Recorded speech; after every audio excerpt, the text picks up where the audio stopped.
Olá, turma do 7º ano, tudo bem com vocês? Espero que sim, espero que todos estejam passando bem. Vamos continuar aqui estudando um pouquinho mais em relação aos verbos. Dessa vez, vamos observar com maior atenção o uso do modo imperativo, tá? E as ideias expressadas pelos verbos no imperativo. Vamos fazer a leitura desse anúncio publicitário. A gente sabe como começa, só não sabe como vai terminar. Evite queimadas. A parte verbal, né? E a parte não verbal aqui, apresentando uma mão, segurando um fósforo, a árvore de fundo, o incêndio. Então, temos aqui uma situação aqui de crime ambiental, pois é apresentado aqui o palito de fósforo, né? Passa a ideia de um incêndio provocado. A parte verbal escrita em branco, a gente sabe como começa, só não sabe como vai terminar, utilizou uma linguagem informal. Observe a expressão gente, que é uma expressão informal, vai terminar, que é uma locução verbal, também expressa uma situação mais de informalidade. Se fosse uma situação formal, teria usado o pronome nós, né? Ficaria, nós sabemos como começa, nós só não sabemos como terminará. Então, foi escrito usando uma linguagem mais informal, já com a intenção de se aproximar do leitor, para que o leitor entenda melhor o problema em questão, um problema grave em relação ao meio ambiente. Já essa terceira oração, evite queimadas, escrita em amarelo, com letras maiores. O amarelo temos que lembrar que é a cor da atenção, então chama a atenção da pessoa, chama a atenção do leitor, tentando conscientizar esse leitor para o problema. Afinal, esse anúncio não tem a intenção de vender um palito de fósforo. Percebemos aqui claramente a intenção de conscientizar a população, né? Uma intenção de apelo à população. O verbo evitar aqui foi usado com uma linguagem formal. Então, temos aqui uma situação mais grave, mais séria, né? Evite queimadas. A ideia de apelo, a ideia de pedido, a ideia de conselho, fica melhor aqui uma ideia de ordem também. Podemos interpretar aqui uma situação de ordem, pois se levarmos em conta o crime ambiental, as leis que protegem o meio ambiente, podemos sim ter a ideia também de ordem, né? Não apenas de um conselho ou um pedido. Vamos fazer uma releitura dessa tira. Estou indo passar a tarde no mercadinho comendo doce e lendo gibi. Ah, não, você não vai. Por que não? Porque eu sou sua mãe e disse que não. Agora volte para dentro e para de andar pisando forte pela casa. Já havíamos feito essa leitura do Calvin com a mãe na aula anterior, né? E vamos agora observar melhor, então, do uso do imperativo nessas situações aqui da tira. O imperativo, ele possui duas formas, o imperativo afirmativo e o imperativo negativo. Vamos observar primeiro a formação do imperativo afirmativo. O imperativo afirmativo, ele tem origem, as segundas pessoas vem do presente do indicativo. Observe, tu paras no presente do indicativo, segunda pessoa, aqui ó, do presente do indicativo, da origem é para tu. Veja, tirando, né, o S, tá vendo? Retira-se o S na forma verbal e formou-se para, na segunda pessoa do singular do imperativo afirmativo, tá? Vós parais, retira-se o S e tem aqui a formação da segunda pessoa do plural do imperativo, parai vós. Observem que não existe a primeira pessoa no imperativo, porque não tem aquela lógica de você dar uma ordem a si mesmo, né? Um conselho a si mesmo. Então, é inexistente a primeira pessoa. tá?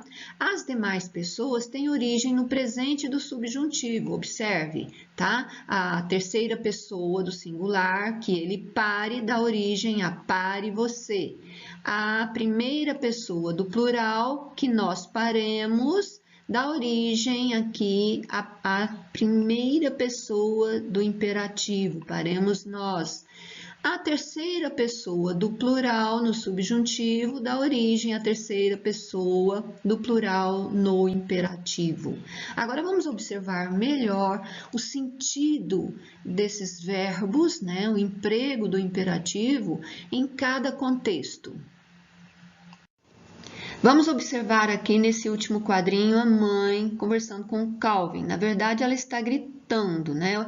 Percebemos que ela está gritando porque a parte verbal está escrito com letras todas em letras maiúsculas, né? Em caixa alta, como se diz, está em negrito. Então, a expressão da mãe, o desenho aqui, também ela está alterada, está com uma expressão nervosa, boca bem aberta.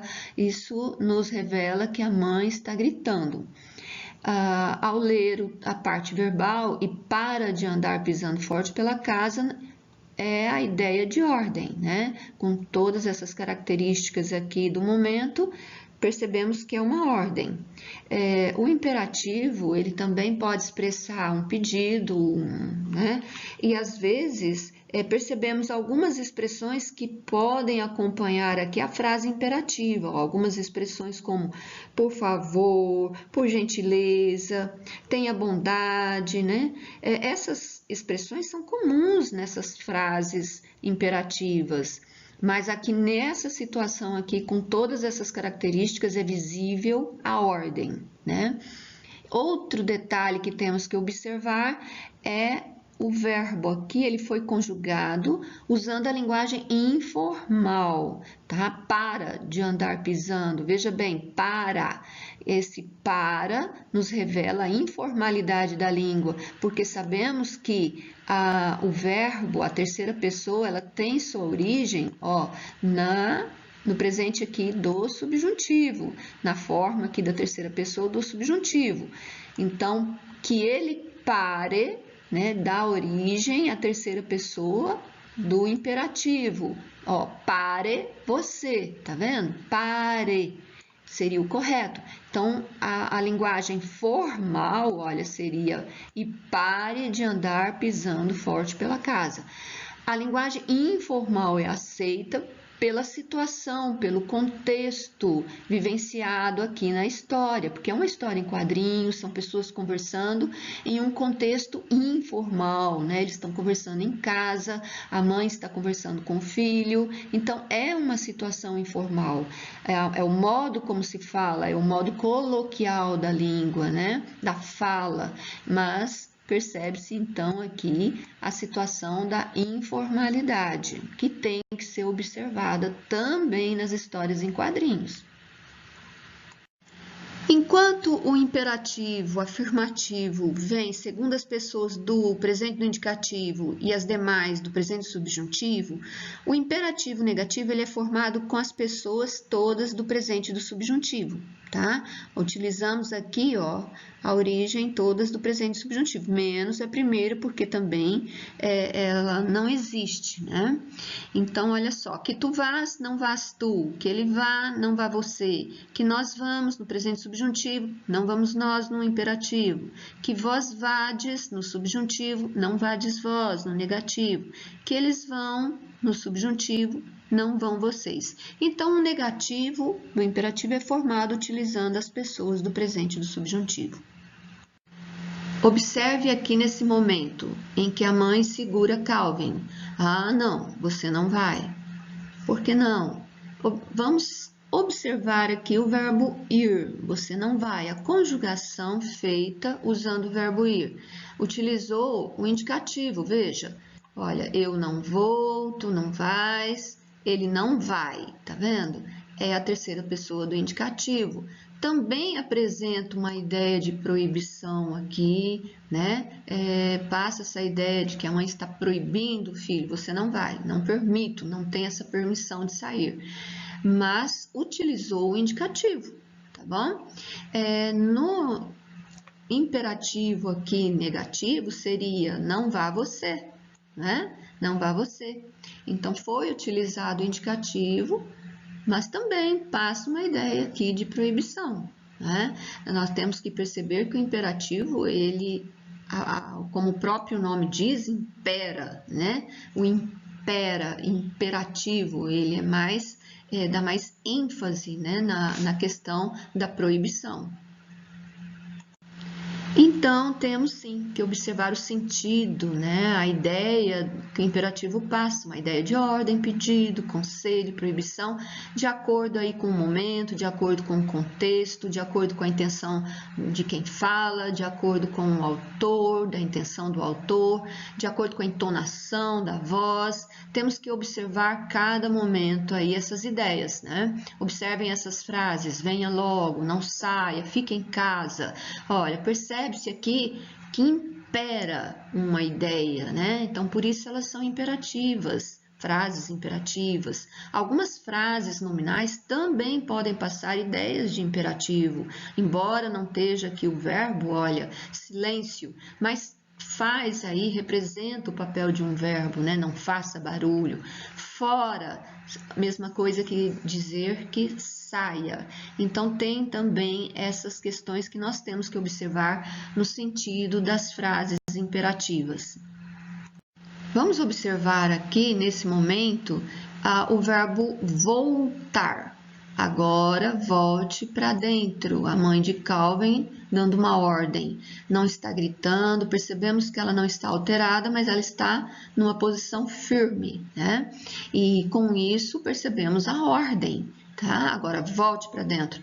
E ela foi usada numa linguagem formal. Veja bem, formal, porque a terceira pessoa do subjuntivo dá origem à terceira pessoa do imperativo. Volte você para dentro. Agora, volte você para dentro. Tá dando uma ordem. Essa questão da ordem, né? É bem nítida aqui nesse momento. Temos que observar esse sentido do imperativo.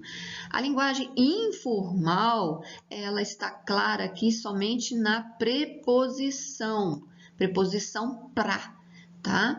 Porque a linguagem formal é para, né? Então, a palavra está abreviada.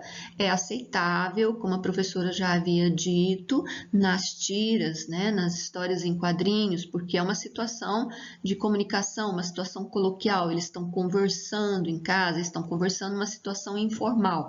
Então, a linguagem coloquial é aceitável nas tiras, nas histórias em quadrinhos. Agora é com vocês. Vocês farão a leitura e a interpretação de uma tira também de Calvin, né? De Bill Watterson, a situação dele no contexto da escola, conversando com a professora, tá bom? Boa atividade para vocês aí. Observem bem a conjugação dos verbos, o sentido dos verbos em cada momento, procurando e observando a ideia do imperativo.